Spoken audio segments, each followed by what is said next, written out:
सध्या ओल्या मटारचा सीझन चालू आहे, तर मटारपासून वेगवेगळ्या रेसिपी तर झाल्याच पाहिजेत. तर सुरुवात करूया. सर्वप्रथम आपल्या सर्वांचं स्वाद आपुलकीचा या चॅनलवर खूप खूप मनापासून स्वागत. मी इथे एक मोठी वाटी भरून मटार सोलून घेतलेले आहे आणि त्याच्यासोबतच 2-3 मध्यम आकाराचे कांदे एकदम बारीक कट करून घेतलेले आहेत. तर या पद्धतीने एकदम बारीक कांदा कट करून घ्यायचा आहे आणि सोबतच बारीक चिरलेला एक टोमॅटो देखील घेतलेला आहे. त्याचबरोबर आपण कोथिंबीरीचे वाटण तयार करून घेऊ. त्यासाठी मिक्सरच्या भांड्यामध्ये देठासहित कोथिंबीर घेतलेली आहे.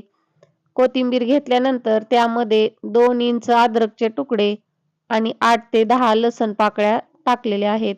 कोणत्याही पदार्थामध्ये कोथिंबीर जर आपण वाटून घालत असाल तर त्यामध्ये थोडी कोथिंबीरीची देठे टाकली तर त्याची चव आणखीन वाढते. तर या पद्धतीने मी इथे कोथिंबीर, लसूण आणि अद्रक वाटून घेतलेला आहे. सोबतच 1 चमचा लाल तिखट, 1 चमचा सोलापुरी काळा मसाला आणि 2 चमचे चिकन मसाला आणि पाव चमचा हळद घेतलेली आहे. तुमच्याकडे चिकन मसाला नसेल तर कोणताही गरम मसाला किंवा किचन किंग मसाला घेतला तरी चालेल. परंतु चिकन मसाला टाकल्यामुळे याची टेस्ट आणखीन छान येते. नंतर कढई गरम करून त्यामध्ये अगदी अर्धा चमचा तेल टाकून आपण घेतलेली मटार भाजून घेणार आहोत. मटार भाजत असताना त्यामध्ये अर्धा चमचा मीठ टाकून ही मटार आपण एकदम कमी गॅसवरती भाजून घ्यायची आहे. तर 2 ते 3 मिनिट ही मटार मी व्यवस्थित अशी भाजून घेतली. मटार भाजल्यानंतर बाजूला काढून त्याच कढईमध्ये 2-3 चमचे तेल टाकून घ्यायचं आहे. तेल चांगले कडकडीत गरम झाल्यानंतर आपण मोहरी आणि जिरेची फोडणी देऊन घेऊ. मोहरी व जिरे चांगले तडतडल्यानंतर त्यामध्ये 2 मिरचीचे तुकडे टाकून घ्यायचे. मिरची ही चांगली तळल्यानंतर त्यामध्ये आपण कट करून घेतलेला कांदा परतून घ्यायचा आहे. कांदा परतत असताना सुद्धा आपण यामध्ये थोडे मीठ टाकूयात. तर छोटा 1 चमचा मीठ टाकले आणि हा कांदा आपण गुलाबी रंगावर येईपर्यंत तळून घ्यायचा आहे. कांदा तळताना मीठ टाकल्यामुळे कांद्यालाही मीठ लागले जाते आणि कांदा देखील लवकर तळला जातो. कांदा गुलाबी रंगावर तळल्यानंतर तयार केलेली लसूण कोथिंबीरीची पेस्ट आपण टाकून घ्यायची आहे. ही पेस्ट व्यवस्थित अशी 2 मिनिट परतल्यानंतर कट करून घेतलेला टोमॅटो टाकू.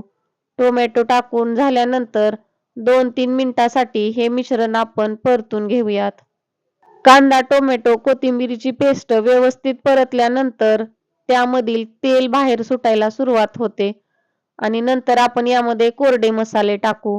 तर घेतलेली हळद, लाल तिखट, सोलापुरी काळा मसाला आणि चिकन मसाला टाकून हे मिश्रण आपण पुन्हा व्यवस्थित मिक्स करून घेऊ. तुम्ही जर काळा मसाला वापरत नसाल तर त्याऐवजी पूर्ण लाल तिखट वापरले तरी देखील चालेल किंवा तुमच्याकडे जो मसाला असेल तो वापरा. मसाले व्यवस्थित परतल्यानंतर त्यामध्ये 2-3 चमचे आपण पाणी टाकून घेऊयात. म्हणजे मसाले कढईला चिटकणार नाहीत आणि करपणार देखील नाहीत. फक्त 2 ते 3 चमचे पाणी टाकून हे मिश्रण आपण व्यवस्थित असे मिक्स करून घेऊ. यामुळे यातील मसाले चांगले शिजले जातील. नंतर 2 मिनिटासाठी आपण हे मसाले झाकून ठेवू. लगेच 2 मिनिटांनंतर झाकून काढून पाहूयात तर आपले मसाले व्यवस्थित असे शिजलेत. म्हणजे या मसाल्यातून तेल बाहेर सुटायला लागले की यामध्ये भाजून घेतलेली मटार टाकून घ्यायची आहे. मटारला देखील आपण सुरुवातीला मीठ लावलेले होते आणि कांदा परतत असताना देखील मीठ टाकलेले होते. त्यामुळे तेवढे वापरलेले मीठ इथे व्यवस्थित असे पुरेसे झालेले आहे.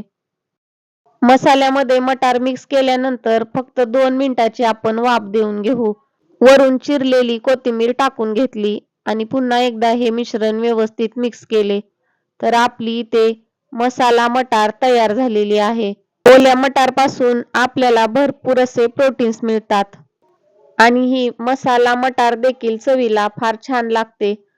अशा छान छान साध्या सोप्या रेसिपी पाहण्यासाठी स्वाद आपुलकीचा या चॅनलला नक्की सबस्क्राईब करा. तरी ते आपली मसाला मटार तयार झाली आहे. ही मटार तुम्ही चपाती सोबत किंवा पुरी सोबत खाऊ शकता आणि भातासोबत सुद्धा फार छान लागते. व्हिडिओ आवडल्यास एक लाईक जरूर करा आणि जास्तीत जास्त शेअर देखील करा. आणि हो, चॅनलवर नवीन असाल तर सबस्क्राईब नक्की करा, म्हणजे अशा छान छान साध्या सोप्या रेसिपी तुम्हाला पाहता येतील. पुन्हा भेटू अशाच रेसिपी सोबत. तोपर्यंत धन्यवाद.